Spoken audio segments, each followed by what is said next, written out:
निराश नहीं होना चाहिए।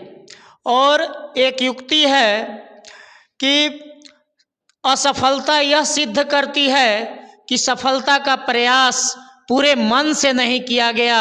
अगर आप कहीं असफल हुए हैं तो आप जो है सफल जरूर होंगे, क्योंकि असफलता में ही सफलता की सीढ़ी छुपी हुई होती है। कहा जाता है कुछ किए बिना ही जय जयकार नहीं होती, मेहनत करने वालों की कभी हार नहीं होती। तो इसलिए आप लोग लगे रहें, चाहे वो 1 नंबर से छूटे हो, 2 नंबर से। नमस्कार, आप देख रहे हैं जनता जागरण और मैं हूं आपके साथ प्रिंस कुमार।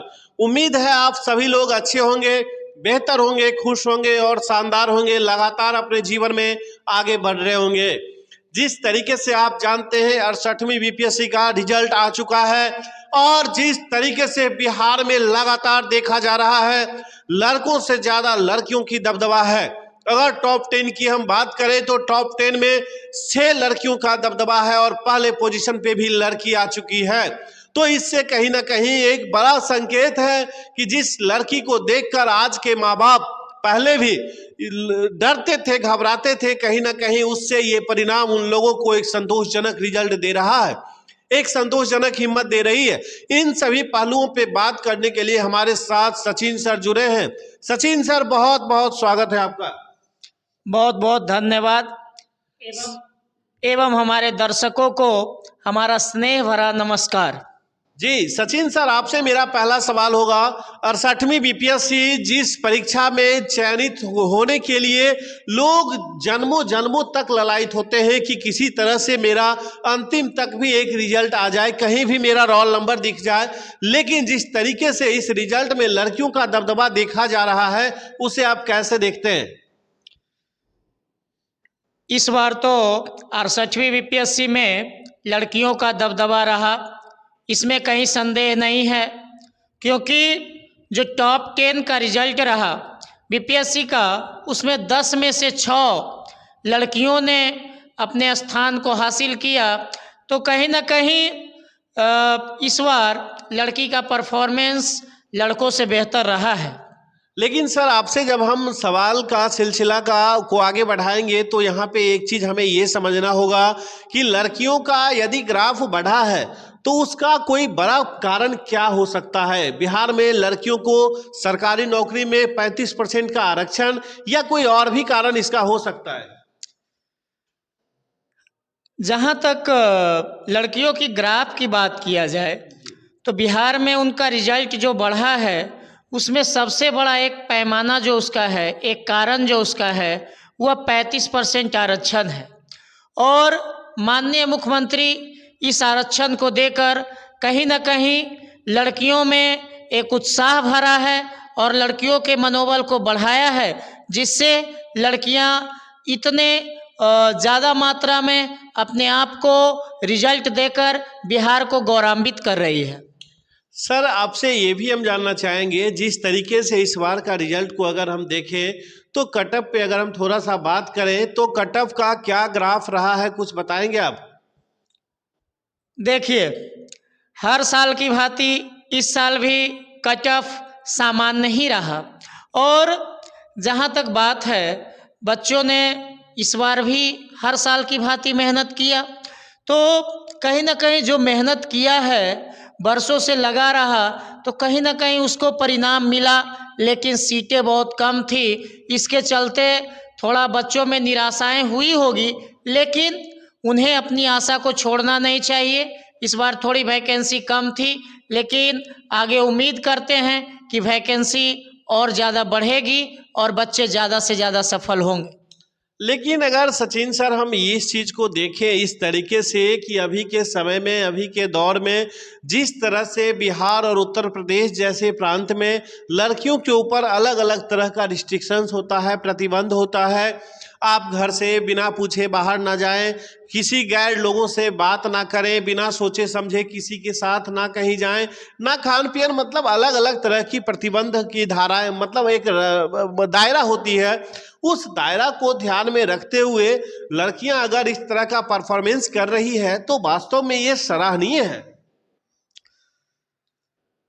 देखिए, कहा जाता है कि शिक्षा जो है इसमें कंसंट्रेशन का मूलभूत योगदान है।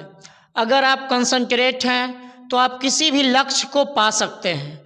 और खासकर लड़कियों की बात किया जाए तो बंदिशे में रह कर के भी, एक दायरा में रह कर के भी अपने गोल के प्रति उनका जो समर्पण होता है कहीं ना कहीं लड़कों से ज़्यादा दिखता है।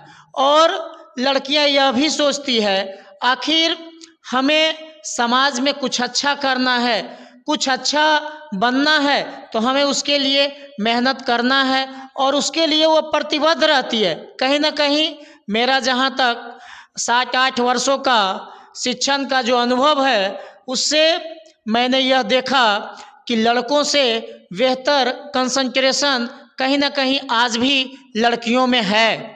लेकिन एक बड़ा सवाल यह है, लड़कियों का ग्राफ बढ़ा यहाँ तक तो समझ आती है सचिन जी, लेकिन लड़कों का ग्राफ घटा क्यों? ये भी एक बड़ा मुद्दा है, सोचनीय बिंदु है। आखिर लड़का सारे एनर्जी को कहीं और तो नहीं लगा रहा है, या पूरा उसका एनर्जी डाइवर्स तो नहीं हो जा रहा है, पूरा फैल तो नहीं जा रहा है, जिस वजह से वो अपने जहां पहुंचना चाहिए अपने लक्ष्य तक पहुंचने से रुक जा रहा है। देखिए, लड़का और लड़की की जहाँ तक एनर्जी लेवल की बात किया जाए तो कहीं ना कहीं लड़कों में ऐसी बात नहीं कि पोटेंशियल की कमी हो गई है, लेकिन पहला तो लड़कियों को आरक्षण मिला। अब 35% आरक्षण बहुत होता है।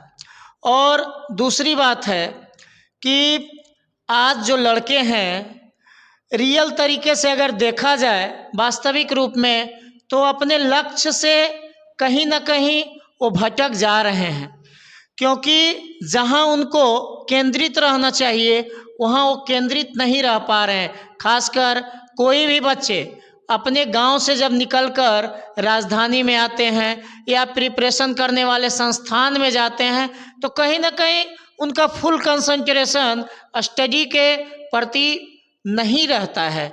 और इसका बहुत बड़ा कारण आज का सोशल मीडिया या हमारा आज का सराउंडिंग्स को भी आप देख सकते हैं, माहौल को देख सकते हैं। उसके चलते लड़के ज़्यादा बाहर इधर उधर घूमते हैं और उस माहौल में वो पढ़ करके अपने लाइफ को जितना एनर्जेटिक वे में कार्यरत होना चाहिए वो नहीं कर पाते हैं। लेकिन सचिन सर, आपसे मेरा अगला ये भी सवाल होगा कि आपने ये सारी बात तो बताई, लेकिन आप एक बात ये बताइए कि जो लड़के या लड़कियां इस बार किसी कारण से नहीं सफल हो पाए हैं, एक नंबर कुछ नंबर से छूट रहे हैं, उनके लिए क्या कहेंगे आप? मैं तो यही कहना चाहूँगा कि हार से निराश नहीं होना चाहिए। और एक युक्ति है कि असफलता यह सिद्ध करती है कि सफलता का प्रयास पूरे मन से नहीं किया गया। अगर आप कहीं असफल हुए हैं तो आप जो है सफल जरूर होंगे, क्योंकि असफलता में ही सफलता की सीढ़ी छुपी हुई होती है। कहा जाता है कुछ किए बिना ही जय जयकार नहीं होती, मेहनत करने वालों की कभी हार नहीं होती। तो इसलिए आप लोग लगे रहें, चाहे वो 1 नंबर से छूटे हों, 2 नंबर से छूटे हों, आगे मेहनत में आप कोई कमी ना करें और निरंतर प्रयासरत रहें। और कहा जाता है करत करत अभ्यास ते जड़मति होत सुजान, रसरी आवत जात ते सिल पर पड़त निशान। एक दिन ऐसी आएगी कि कामयाबी आपके कदम चूमेगी। तो आप निरंतर बिना किसी को देखे आप जो है प्रयासरत रहें और आप निश्चित एक न एक दिन जरूर सफल होंगे, मेरा वादा है। तो सचिन सर, आपने सारे सवालों का जवाब अलग अलग अंदाज में दिया, अपने अंदाज में दिया, लेकिन एक आखिरी सवाल आपसे होगा कि जिस तरीके से सामाजिक परिवेश में लोग लगातार आगे बढ़ने की कोशिश कर रहे हैं, लेकिन उसके बावजूद भी कुछ लोग पहुंच पाते हैं, कुछ लोग नहीं पहुंच पाते हैं। कुछ लोग ऐसे भी होते हैं जो बहुत ज़्यादा इंटेलिजेंट और जीनियस होने के बावजूद भी सफल नहीं हो पाते हैं, लेकिन कुछ उनके जगह पे ऐसे भी होते हैं जो एवरेज होने के बाद भी सफल हो जाते हैं। तो वैसे छात्रों के लिए आप विशेष तौर पे क्या कहना चाहेंगे? जहाँ तक बात है इंटेलिजेंट का और एवरेज का, कोई भी कंपटीशन होता है उसका बहुत सारा पैमाना होता है। अगर आप मेहनत कर रहे हैं, निरंतर प्रयास कर रहे हैं, तो कहा जाता है slow and study wins the race. निरंतर अगर आप प्रयासरत हैं तो आप लक्ष्य को पा लेंगे, चाहे वो इंटेलिजेंट की बात हो, चाहे वो क्या कोई जो है मीडियम लेवल का स्टूडेंट की बात हो। तो आपको प्रयासरत रहना चाहिए और प्रयास करेंगे तो हमें लगता है कि सफल जरूर होंगे। और एक बात और, कहा जाता है भाग्य धोखा दे सकती है, भाग्य धोखा दे सकती है लेकिन अभ्यास धोखा नहीं दे सकता। तो आपका जो किया हुआ अभ्यास है वह एक न एक दिन वो परिणाम के रूप में आएगा, चाहे वो किसी रूप में आए, लेकिन वो अच्छा परिणाम आपके जीवन को सार्थक बनाएगा और आप एक अच्छे इंसान होंगे। चलिए, बहुत बहुत शुक्रिया सचिन सर। लेकिन आप देखिए किस तरीके से सचिन जी ने अपनी बातों को रखा और हर सवाल का जवाब अलग अलग तरीके से दिया। लेकिन सबसे बड़ी बात है कि सारे सवालों का जवाब से एक क्लू तो जरूर आ रहा है कि आप अपने मेहनत करने में कोई कमी और कसर ना छोड़ें। सबसे पहले मैं उन सभी छात्रों को जो सफल हुए हैं उनको जनता जागरण परिवार की ओर से बहुत बहुत ढेर सारी शुभकामनाएं देता हूं कि आप अब अगली जिम्मेदारी को ईमानदारी से निभाएं और पूरे सिस्टम में एक बदलाव लाने की कोशिश करें। क्योंकि जिस तरीके से सिस्टम में बदलाव आएगी तेजी से, उसी तरह से पूरे देश में बदलाव की क्रांति भी आएगी, विकास की क्रांति भी आएगी। और फिलहाल अभी हम इस शो को यहीं पे समाप्त करते हैं। आप इजाजत दें हमें आगे समाप्त करने की, और अगले शो को भी मैं बहुत जल्द लेकर आऊंगा। लेकिन हाँ, एक बात मैं अंततः जरूर कहूंगा कि अगर कोई सवाल हमारे डिस्कशन में छूट गया है तो आप उस सवाल को कमेंट करके हमें बताएं। हम उस सवाल पे भी अगले एपिसोड में, अगले शो में आपके साथ पूरा जवाब लेकर आऊंगा। तो फिलहाल अभी के लिए मुझे इजाजत दें। बने रहे जनता जागरण परिवार के साथ। मैं हूं आपके साथ प्रिंस कुमार। नमस्कार।